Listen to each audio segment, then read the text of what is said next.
Hello, everyone, and welcome to today's session. I'm Bharadwaj. I work at Quintype Technologies as a product manager, and I own the subscription management product here in Quintype, and this is running around helping increase readers' revenue for our publishers. And today we have a pleasure of having Chitranshu, Director of Product and Revenue at NL with us. Chitranshu, can you please do a brief introduction of yourself to the audience? Sure. Okay. Thanks, Bharadwaj. Excited to be speaking with you. Introduction, I don't know because it will seem like self-promotion and PR. But what I can do just quickly within a couple of minutes is I can just talk a bit about my own journey at Newslaundry. This year in Feb, Newslaundry completed 10 years. So we've been around for 10 years, and I've been in Newslaundry for 7 years.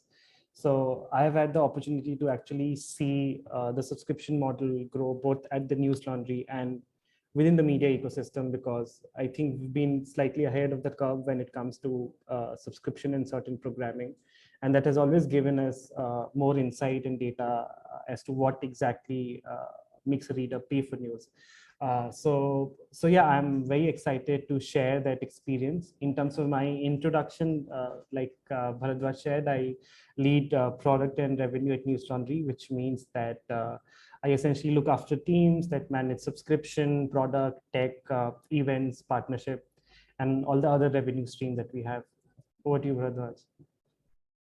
Hey, thanks, Chitranshu, for that brief. Yeah, we do love to hear you all, guys. So if you have any questions from the audience, you could post your questions in the chat or Q&A section. Chitranshu and I would try to address them towards the end of the session. Okay. So with that note, so as we all know, today's topic being around subscription models in digital media. Why this is very important? So we have also realized that monetization is a very challenging task to publishers, and they have to constantly innovate different their efforts to come up with something to ensure financial viability.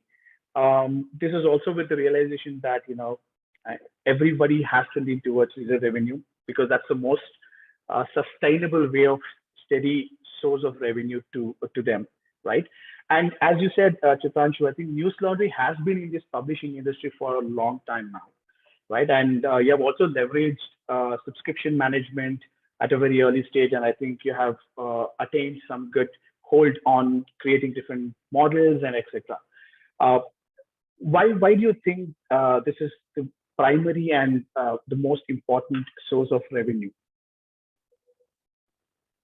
Chitranshu, I think you're on mute. I'm sorry. Sorry. Yeah. So I think to start off from Newslaundry, I think for Newslaundry, reader revenue or subscription was sort of baked into the DNA. Like we didn't start doing subscriptions because subscriptions increasingly became the primary source of revenue, or because that was the right thing to do. We started doing it because the kind of values that Newslaundry stood for, right, which is ad-free independent journalism. A subscription or a reader revenue was sort of baked into the DNA. Newslaundry was started off as primarily a media analysis and a media critique platform, and over the years we've sort of expanded into a full-grown media organization. We have reporters across the country, and right from day one we realized that if we want to do independent, meaningful journalism that people would find value in, that journalism cannot be funded by advertisers. And that's really been like a good thing for us, because a lot of publishers have had to figure subscriptions after they figured out their content journey and what exactly is the kind of content they stand for. In Newslaundry's case, that exercise happened simultaneously because of the kind of model that we have had. Coming to your specific question as to why reader revenue is becoming the primary revenue stream for publishers, I think there's a way that can be an entire lecture, but I think primarily there are two reasons. One is in the last 3-4 years, what we've seen is, and of course, a lot of these things were accelerated by COVID, that a lot of your ad revenue is not coming back to media publishers. It's either going to your big platforms, the likes of Facebook and Google, or by the time it reaches to news publishers, because there are certain cuts, like for example, if you're advertising on YouTube, if you're advertising on Google, a certain cut will go to them. So I think, and if you look at the data shows that over the last 5-6 years, the amount of money, let's just say the amount of money platforms like Facebook and Google, what they were making, say 6 years ago, they were making a lot more than that. And the pie that they had in the ad revenue has slowly been increasing. So I think that's like the biggest reason. The second is, I think, again, just going back to Newslaundry's starting days, when we started, there were hardly any digital media websites. I think First Post was there, and then after a couple of years, Scroll had come in. So this was a time when there was hardly any website. You either had print who were also operating as digital, or you had like broadcast media. So there was like a dearth of option. But we live in an age, thanks to cheaper internet, thanks to cheaper data, and thanks to accessibility. Everyone has, almost everyone, I would like to say, has like a smartphone. So access to information is very, very cheap, and information is accessible. And there is always an influx of information coming at you, right? So what has happened is, while few years ago, you can rely, as a user, you can rely on, say, like a quantity of information. Now, because there's so much of information, users or readers look for your quality of information, right? And essentially, if you're a news publisher, or if you're a publisher of any sorts for that matter, if you want to do quality, you will realize is that for doing quality journalism, you have to depend on reader revenue. Because again, and that is the reason why, like I said, it was baked into Newslaundry's DNA. For example, if you are doing quality journalism in the country, and this is an example all of us at Newslaundry talk a lot about. So for example, if you talk about broadcast, right? A big boss will always have more hits, more eyeballs, and whatever, more page views than like a serious news 1 hour news program or a debate show, right? So there is no match. So if your objective is to do quality journalism, you will realize that that is not sort of sits well with advertisement. We can sort of argue that, okay, certain advertisements will work, so on and so forth. But I think that's where the mismatch happens, that an ad model works really good if you're looking at quantity. But if you are looking at quality, because quality will not get you, say, like millions of eyeballs and page views, you have to rely on reader revenue. So I think that is the reason why readers increasingly, specifically who are focusing on quality journalism, they are relying a lot on reader revenue. You're on mute, Bharadwaj. Sorry, I think, yeah, that's right. I completely agree with that. So the recent studies, in fact, we were looking at Reuters Institute of Study for Journalism. Even they were predicting that this would be an year where, pretty much there will be economic reshaping, where all the publishers would be leaning towards subscription and e-commerce, primarily because they see there's a lot of opportunity there, and it has actually increased the charges because of this recent pandemic, which you rightly said. So while we were talking about, why this is very important, so there will be certain key success factors, before someone can get into subscription business, right? Especially in the digital publishing space. In your opinion, can you just list some of those key success factors that one should consider? I think in terms of success factors, there can be many, but there are two that I think personally are very important. One is essentially your brand proposition, right? Mm-hmm. And again, I would use Newslaundry's example, because I'm guessing people who are watching this webinar also might be familiar with the kind of programming or content that we do. I think for any publisher and for any creator also for that matter, to ask for contribution or ask for subscription, the brand proposition has to be really strong. Now, what do I mean by brand proposition? If Newslaundry is doing what others are also doing, now no one is actually going to subscribe to Newslaundry, right? You at the end of the day, you pay for something you're not getting elsewhere. So let's think of a scale publisher. What would a scale publisher do, right? A scale publisher will give you information in news about everything and anything, right from Alia and Ranveer's wedding to Virat Kohli hitting a century to riots happening in a certain part of the country, right? So they'll do the 360 of news. And because they do 360 of news, they can't really get into the depth. So for example, now most of the sports reporting that we see, the sports reporting is on a surface level. There is not really much depth to it. So for example, again, cricket, to use cricket example, how many pieces would we do which will sort of look into what is happening in terms of how BCCI is running cricket in India, or so on and so forth, right? And scale publishers will not be interested in it because they are in speed, right? For them, what is important is how much content they are doing from an ads perspective and how fast they are breaking news. Now, if Newslaundry as a publisher was to do the same kind of content, right? Why would people come to us? Because let's just say we cannot beat a scale publisher, right? Because when it comes to tech, when it comes to product, when it comes to desk, when it comes to just like reporters, they'll beat us in everything, right? And I can talk about just from a product or a tech perspective, can I beat like a publisher that has been around for like decades and has like 10 times the size of the team? No, we can't, but we can beat them in terms of quality and in terms of depth. So I think that's the first point that publishers need to understand who are looking at subscriptions or reader contribution, that what exactly is my brand proposition? What is it that I'm offering as a brand or as a creator that people will not get anywhere else? And even if people do get it anywhere else, the commentary or my take is so unique that it is valuable enough for the reader to pay. I think that would be the first reason. The second reason is the relationship with the reader. And again, this is something like if you look at conventionally media consumption or media delivery, right?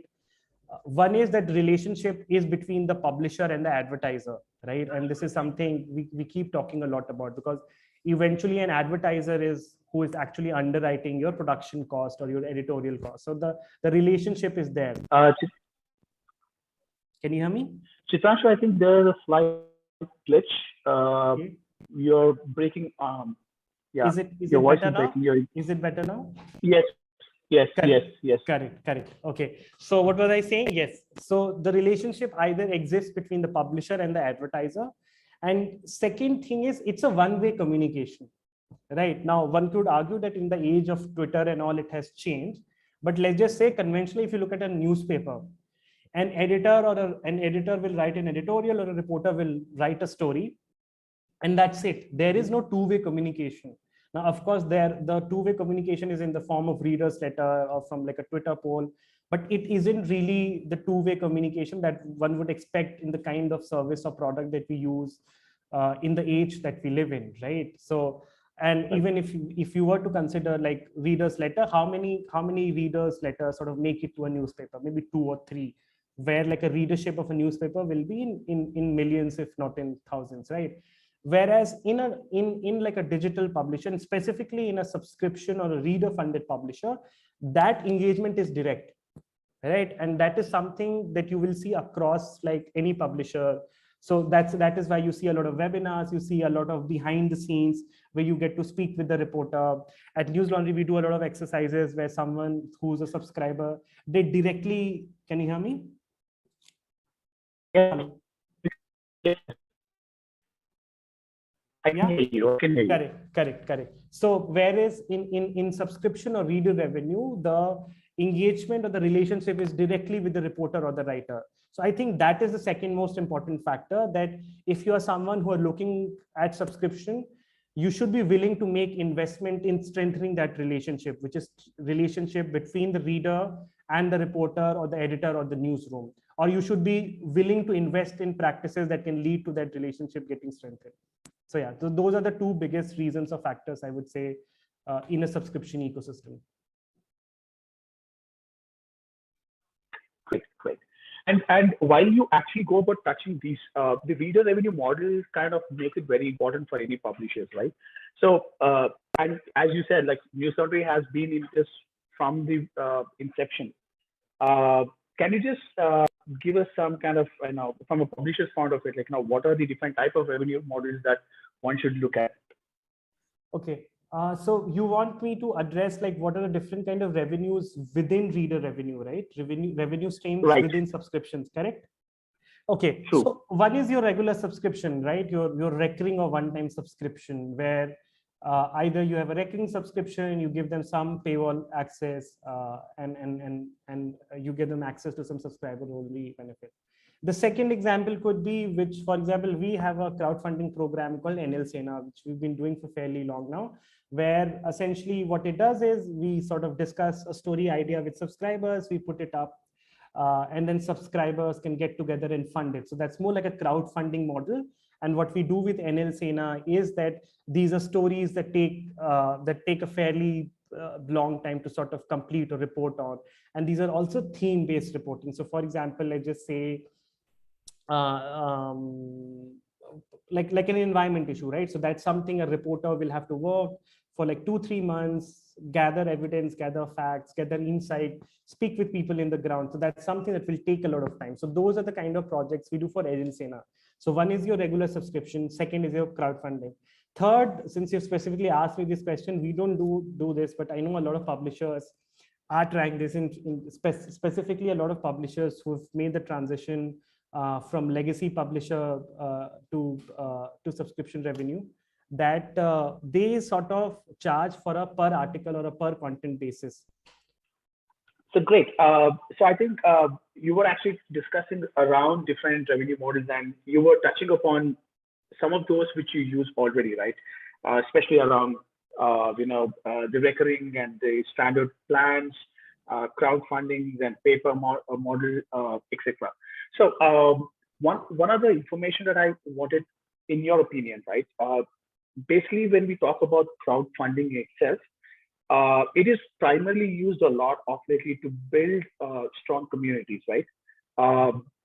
And the crowdfunding for publishers is actually taking a different dimension, where it has been quoted as it is an audience-owned model, and etc. etc. Can you just brief up how publishers can actually benefit just going into crowdfunding kind of a model in detail? Okay, but just to pick up from where you started, I think like building a community or like community, I think that's sort of essential for any reader revenue, and not just for like a crowdfunding program, because unless and until you have like a loyal reader base who's willing to take bets on you, who's willing to pay for the content, and who like sort of believes in the kind of journalism that you've set out for, you actually cannot have a very healthy recurring subscription revenue. So regardless of what you're doing, whether it's subscription, it's crowdfunding, I think having a community of loyal readers is very, very important. Coming to your question of specifically about crowdfunding, and you sort of talked about how like in sort of it has benefited publishers. I think one thing is, and again, this stems from the point that I said earlier, that conventionally in the conventional media model, what would happen is it will be a one-way communication. What happens in, like, say, subscription or reader revenue model, it's a two-way communication. I think crowdfunding is an extension of it, right? Okay. So and this is one way, like a crowdfunding and a subscription may differ. So for example, if whatever stories that you do, that your subscription sort of underwrite the cost for, these are the stories that are entirely decided by whoever is the editor or the reporter in that newsroom. But if you're getting into crowdfunding, right, because you're going out to the public and asking for their money, by default, you'll have to engage and involve the reader into the storyboarding process also, right? For example, whoever is willing to pay, or whoever are the people in your reader community, you'll have to engage with them as to what are the kind of issues that they think that should be reported on, right? So what happens here is the design for what story should also be done has also changed in crowdfunding, and that's why it has a lot of interest among the readers and also among the publishers. But let me first tackle the like, why are readers so interested in it, right? And readers also feel that, okay, now at least I have some agency or I have some influence to sort of tell the editor that this is the story that needs to be told, instead of an earlier model where an editor will decide what story should be reported on or should be shown. So I'm not saying that now reader decides, but I'm saying it's at least a reader has some influence as to what is the kind of story that can be reported on. So I think that answers the reader part as to why it is popular in readers. There are tech reasons of also, like, for example, when we started, just the tech bit was not just there, right? Like your payment gateways will be glitchy, your failure rates will be too high. So I think over the course of time, a lot of those tech challenges have been fixed. I think the evolution of UPI has been a very big advantage in terms of crowdfunding or one-time payments. So there are a lot of technical reasons also. But coming to the publisher side of thing, I think it also works for publisher because this is an added revenue stream, right? Where you have subscription, but what you're doing here is, let's just say if you have 100 subscribers, there are 10 of them who are very engaged, who are very loyal, who would want to contribute more, whether it's in money, with their time, or with other resources. That's a different thing. So for publishers, it's also about making or leveraging reader revenue to its optimum power. So I think that's why it sort of ticks all the boxes. It works for the readers, it works for the publishers. And finally, in terms of payment and in terms of tech, we are at a level where we can have like one-time payments that don't have such a high failure rate that you can't rely on it. Got it. So I think, yeah, I agree with it. I think most of the times we also see our other publishers who are working with access type primarily asking for campaigns, right? Because like you mentioned, it's easier for them to target the audience, better payment methods, like you obviously mentioned. One time is always with higher success ratio into it. Absolutely, that actually goes with it. While you were talking about all different kind of revenue models that you're using today, right? I'm pretty sure you've come across with a lot and lots of challenges before you could finalize it, right? Can you just highlight some of those challenges that you've come across while you were implementing these reader revenue? I'm sure it wasn't a cakewalk. I think the biggest challenge would be to just like convincing the reader to sort of pay for news or pay for content. And I say this a lot, like whenever like people ask me what subscription is. Newslaundry started doing subscriptions even before the likes of, say, Spotify, Netflix, or when we started doing subscription, I don't think anyone else was asking for reader revenue. And so much so because like Abhinandan keeps telling me a lot of these stories of how when he would pitch this to a lot of veteran journalists, they would just like shake their head off that this is never going to work. And I think so we had to invest a lot into just changing that psyche. So for example, one of our slogan is that when advertisers pay, advertisers are served, and when the public pays, the public is served, and that one should pay to keep news free. So I think we had to spend in a lot of marketing, a lot of editorial efforts into just like breaking that psyche that content is not something that you should pay for. Because even now, I think now Netflix or Hotstar, the likes of it has become common, but 10 years back, we were all just, let's just face it, downloading even quality content from torrent, right? So I think we've come a long way, but our biggest challenge has been that only, right? Where just convincing the user that journalism is something that needs to be paid for. Because again, like for decades and for centuries, journalism has been funded by advertisements, right? I think it's only, let's just say the last, maybe if you take like the global example, it's only been like 20-25, the past 20 years at max, right? So I think we had to put in like a lot of effort in our programming, in our shows, in our ground reports. We had to make people understand that like, why should one pay for content, right? Because there is a certain kind of journalism that can only happen with reader revenue. So I think that has been a number one challenge, and that like sort of supersedes any other challenges that we have faced. I think we've come a long way. At least now we have like a sizable pool of customer base who are actually paying for content. You might not be paying for news, but you are paying for Hotstar, not Netflix or Spotify. So at least we are now operating from an understanding that I will pay for content, but is news something that I should pay for? Earlier, we were operating from a standpoint is something that, okay, is content something that I'm supposed to pay for? Because content is free, it's free internet, right? So I think that has been our biggest challenge. I think our second challenge has been just the tech and the product side of it. Like I mentioned like a while back, I still remember the failure rates for one-time transaction used to be more than 50%. It used to be a challenge to just take payments if someone was paying from outside the country. Even now, there are a lot of challenge. I think just the recent RBI guidelines has, I think, impacted all subscription-based publishers across the board. So, but I think that was the second challenge, because for the longest time, the tech or the product was just not there. So in fact, even if you look right now, like Access Type is a subscription management platform, but how many subscription management platforms are there? Right. So I think the biggest challenge, and I can go into detail if you need me later, but I think that was the second challenge. I think the third most challenge, and this is from an organizational standpoint or from a writer or a reporter standpoint, if you are reporting or writing or working in a newsroom that is funded by readers, it also takes like a different mold of thinking, right? If you're coming from someone as a newspaper, right? In newspaper, what is it that your work is optimized for? Even let's just say credibility is something that you'll have to deliver on everything. It's not that like newspaper, you can push out misinformation and in a subscription you can't. But I think the exception there would be broadcast media, but I would not go there. But it requires a very different kind of skill set when you're working in a newspaper as compared to when you're working in a subscription-led newsroom, right? Because like I had said in the starting, in like a legacy media or in any media that is backed by advertiser, you're not getting into depth. What you are chasing is speed, you're chasing accuracy, and you're chasing scale. But in a subscription on a reader revenue, what you're chasing most of the times is depth, right? Is essentially depth and quality. And I think even if you're a reporter, that requires a different kind of skill set in thinking, right? Because eventually a lot of times we tell our reporters that, okay, this is a good story, but is this a story, like forget if this is a story that someone will pay or not for, but is this a story that a reader will find enough value in to pay for? I think that is a question we make every reporter ask, at least at Newslaundry, right? That is this something a reader or the end user will find something valuable?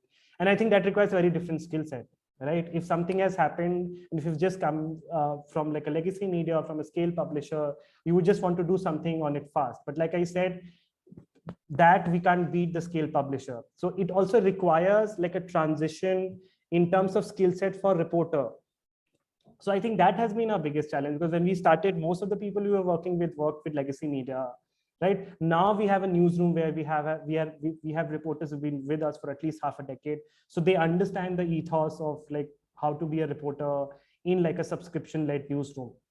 I'm not saying the journalistic principle changes, but how you approach the story and the kind of depth the story has, that varies if you're working in like say an ad funded model or a subscription funded model. So that I would say has been like the biggest change, because even if you either if you're an editor or a reporter, there is a certain transition that you have to make towards that model.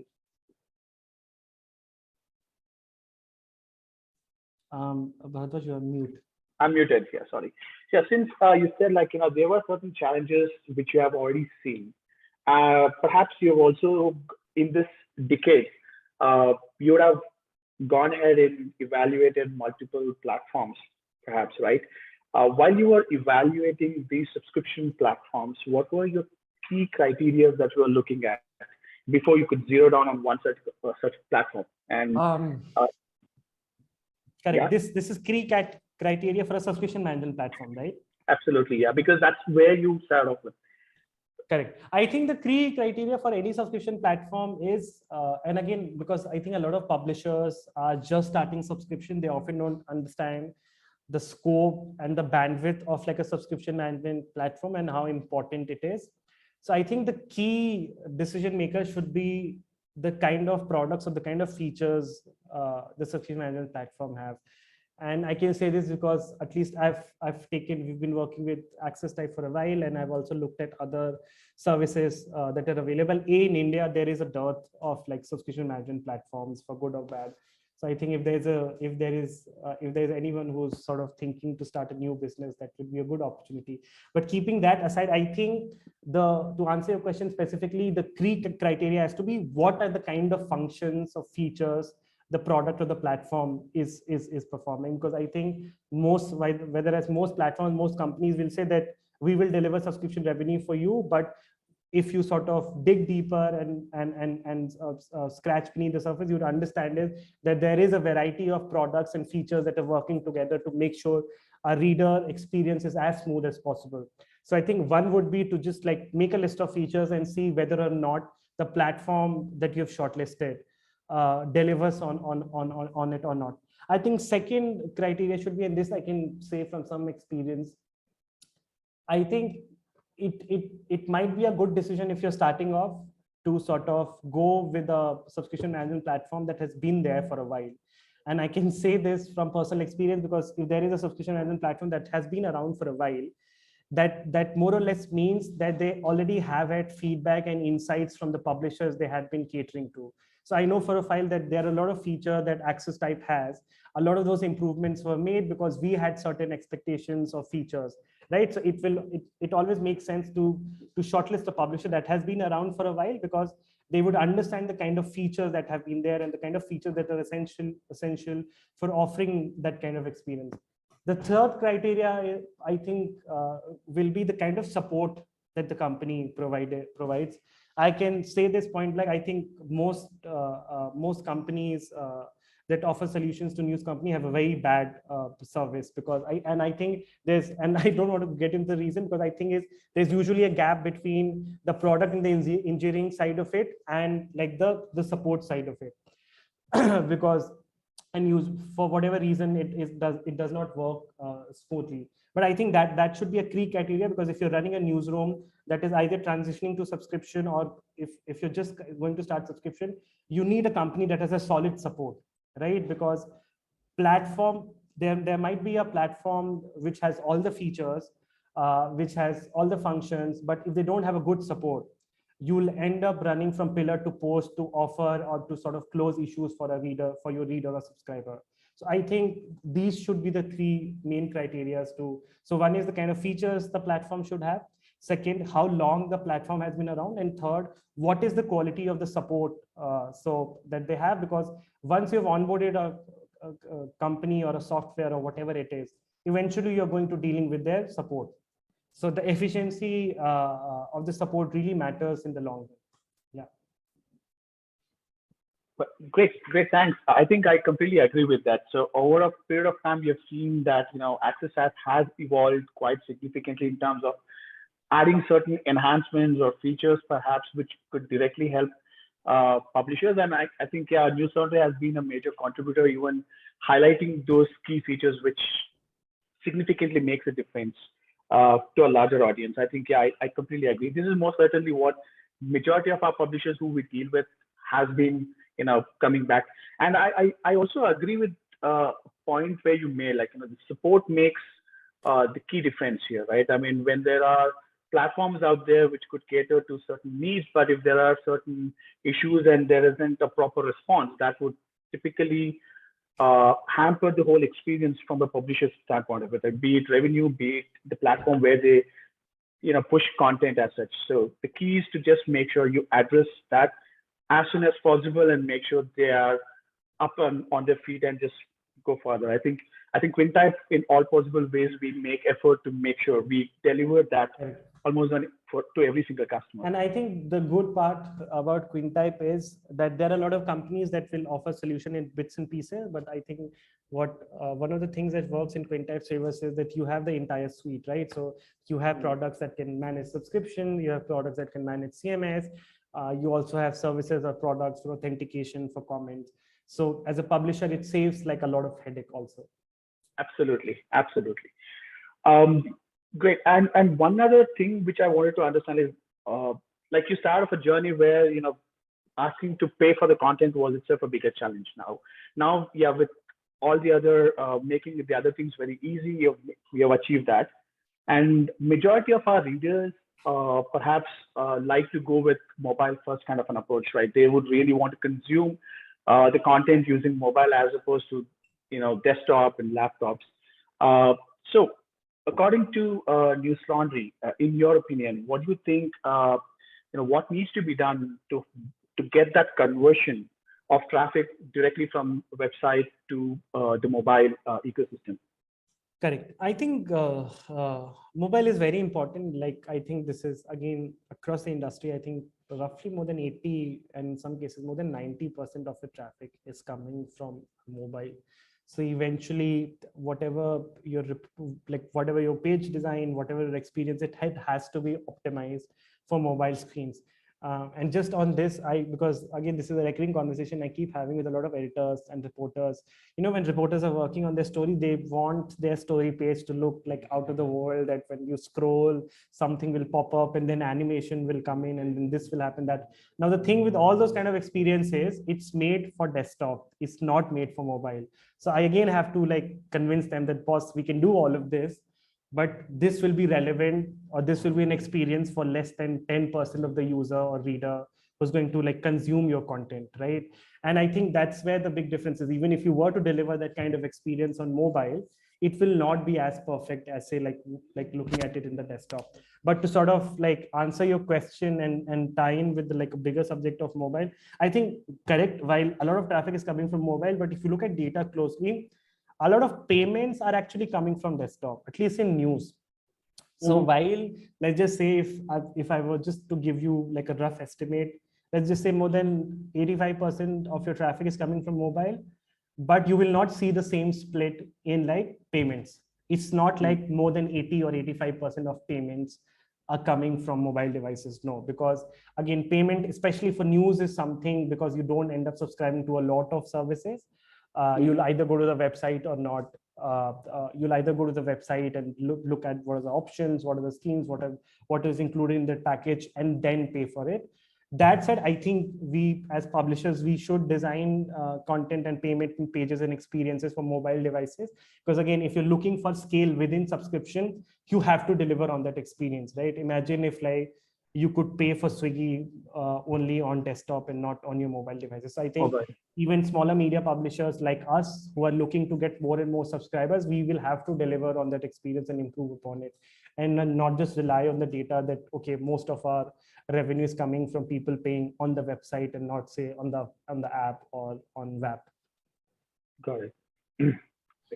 And while Access Type provides a lot of other features, one such feature which constantly gets talked about is about the coupons or discounts that we are talking about, right? So consumers are more attracted. Like in principle, everyone likes to have some discounts and some kind of a personalized offers to them, right? So we just wanted to understand, does offering coupons by publishers really get that privilege of building the loyal customer base? Correct. So I think the coupon feature, it is a good feature to have. But to answer your question, is it as important as that it's critical to building a loyal reader base? I think no.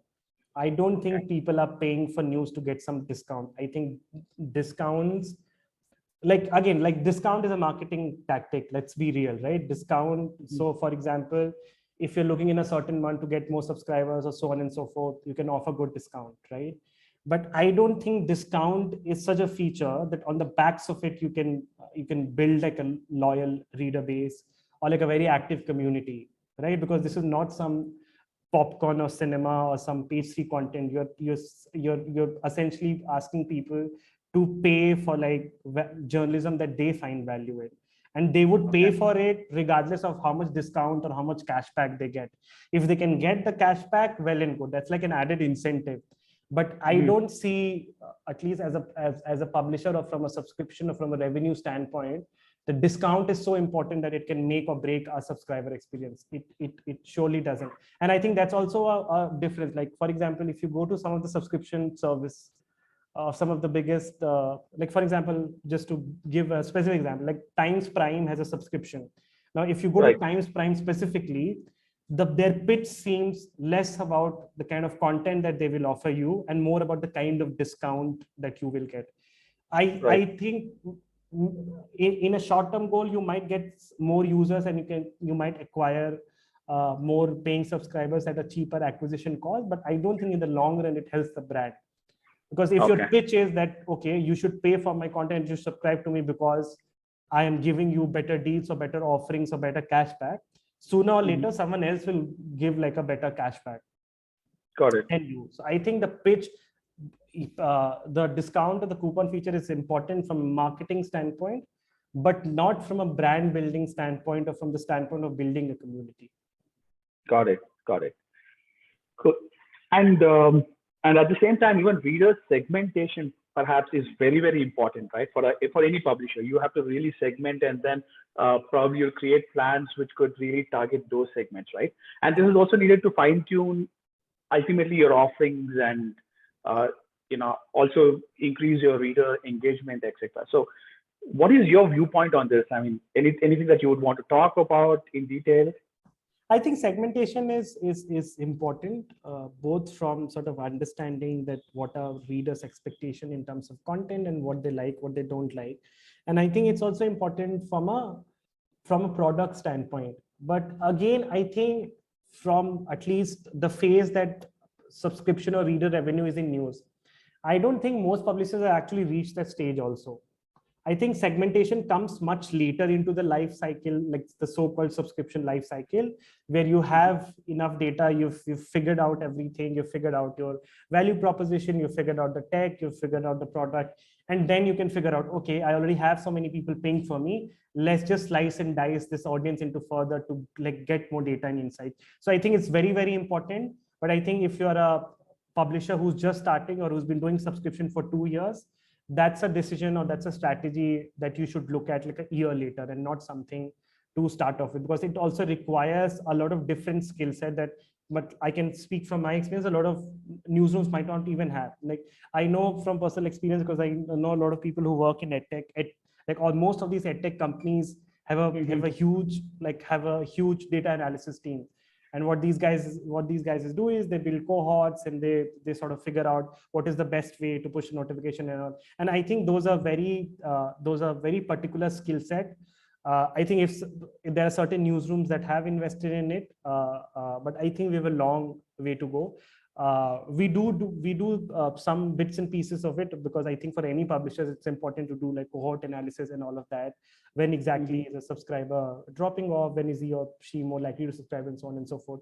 I think it's very important, but I think most of the publishers are still at the initial stage and lack the resources to invest in it. Okay, so this is more like predictability you're talking about, where of course, you get an access to that data, or maybe real time, or maybe over a period of time, start looking into it and build certain models on that data to get some kind of a visibility, what you could expect going forward, right? I agree with that. Okay, and talking about the predictability itself, right now, how do you look at revenue predictability and reader engagement growth using subscription models? Is there any correlation that you could think of? Correct. So your question is if there is a link between reader revenue and engagement. I think yes. Again, one of the things that, so let's talk about social media, right? So a lot of, I think mostly, how would you judge your growth on social media? A lot of times that growth is judged purely in terms of metrics, right? How many followers do you have? How much, whatever. But one of the things that we do track for social media is the engagement. We are okay with, let's just say our page followers don't increase, but we actually want our engagement rate to go higher. And I think that's the difference between us and, again, like a scale publisher. A scale publisher would just look at getting, say, have like 10 million, 20 million, 30 million, 40 million page views. But what we are looking at is not like 10 million, 20 million page views. We're looking at, let's just say, even if we have 100 readers, how can we increase our conversion rate? That if we have 100 readers, if today we are converting 10 of them, tomorrow we will convert 20 of them. Because it's very easy to do SEO and like just do like quantity content. We can just have like an SEO team that can just like triple our website traffic, but will that translate to like subscription revenue? Not really. So we are more concerned with like sort of doing the conversion of the existing readers. So yes, there is a direct link between engagement and subscription revenue. To answer your question about predictability, I think you can't really predict. I think it takes any publisher a very long time. It has taken us close to like 4 or 5 years to sort of have a predictable reader revenue, so that like we don't have to rely on other revenue streams. So if you're looking at predictability like in year one, I think that might be very difficult to pull off. But again, there are certain things that you can do for predictability. So any publisher that has a higher recurring subscription volume, that gives you certain predictability, right? Because a recurring subscription, unless someone cancels, you are getting that subscription month and month or in year, right? So that gives you one reader predictability, right? But again, because of the RBI guideline, that has like gone out of the window. So there are things that you can do to sort of enhance reader predictability. But I don't think any publisher can say, okay, this month I'm going to make, say, 10 rupees. I think it depends on the variety of factors. It depends on the kind of content you do in that month. It depends on what is behind the paywall. So it depends on the variety of factors. And it depends on the kind of, again, the kind of like recurring or one-time experience you are really offering. Yeah. Got it. And when it comes to subscription management tools or products itself, at certain point, there are certain data points which would be very important to any publisher, right? Points around their active subscription subscriber base versus, what is their total revenue, recurring revenue, what is it that they're looking for. So can you just give some insights about, how important these are? And today, publishers, like you said, it's very difficult for them to get hold of these data points, right? It's very difficult for them. Do you think having such data analytics built within the subscription management tool would really ease out publishers in taking that decisions and making some decisions of using that? Correct. I think data, to sort of state the obvious, I think data in today's age is important for any company or product that you're building. But it becomes even more important if you're looking at a subscription or a reader revenue based publisher, right? Because eventually what you need is you need like a newsroom where everyone's like quote unquote like data literate, like everyone understand what are the core metrics that we are chasing, and Right. so that everyone can work towards it, right? It doesn't necessarily need to be like, say, whoever is the business team or the product team's job. I think the goals of the goal of all the teams should be aligned to that, and I think that is easier to pull off in a subscription model, say, again, than an ad publisher. Whereas in ad, a reporter is doing a certain story in line with a certain whatever what the brand believes in, whereas the business team is going out and doing something else entirely. But I think what happens in subscription is that everyone can be on the same page. Okay, so you have the social media team, you have the revenue team, product team, who are working to offer as seamless an experience as possible for an end reader or a subscriber. Whereas if you're a reader or a reporter, you are essentially working on stories that someone will find enough value that they would pay for. So these goals can be aligned. So I think as newsrooms, it's very important to have these shared goals and strategies. And more importantly, just from a data standpoint, it's even more important to be chasing the right data points, right? Because if you want to be like a reader revenue publisher and you're chasing website page views, that's a bad metric to follow. You should stay abreast of how many people are visiting your website. But if you're going to quantify your subscription revenue by how many people are visiting your website, that's not going to work out.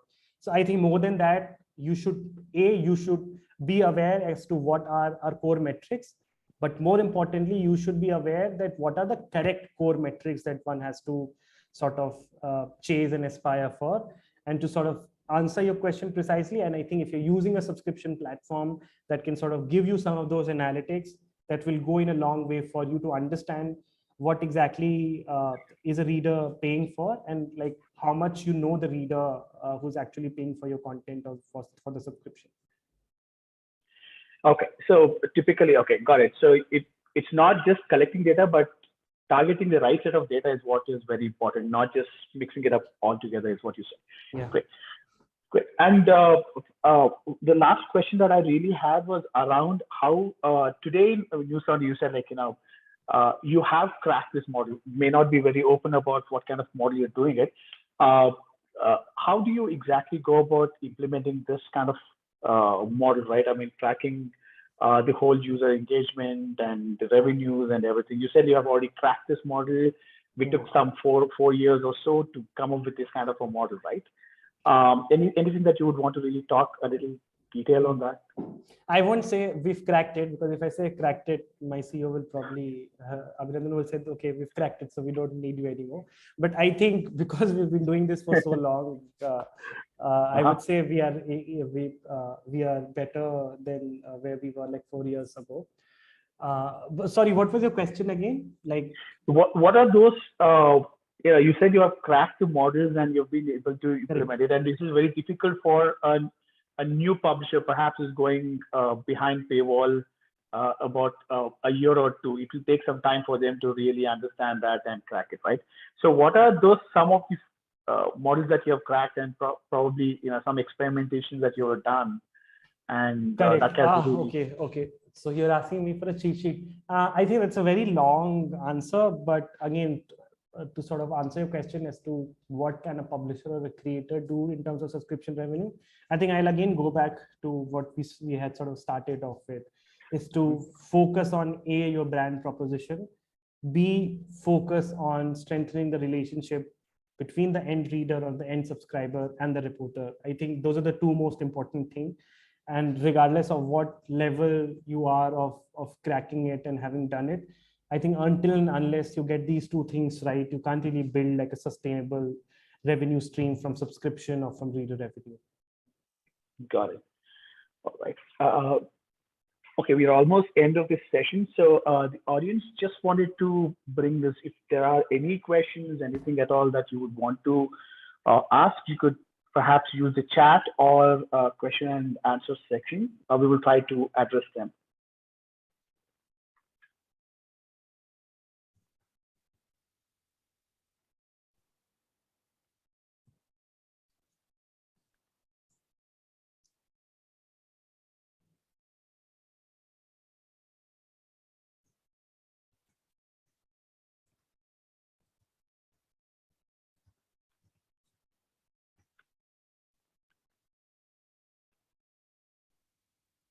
Okay, I see.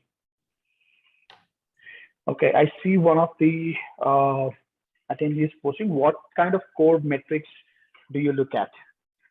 Is this targeted to Newslaundry, I guess, Chitranshu? What kind of core metrics do you look at?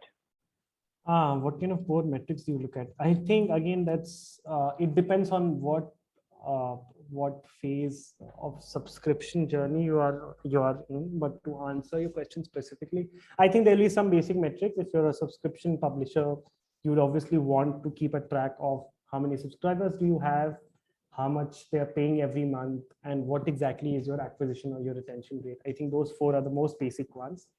And then after that, it depends on what exactly are you trying to do. Like you might be a publisher who's just starting, so you might want to focus more on acquisition. If you have been doing it for a while, you might want to focus on retention.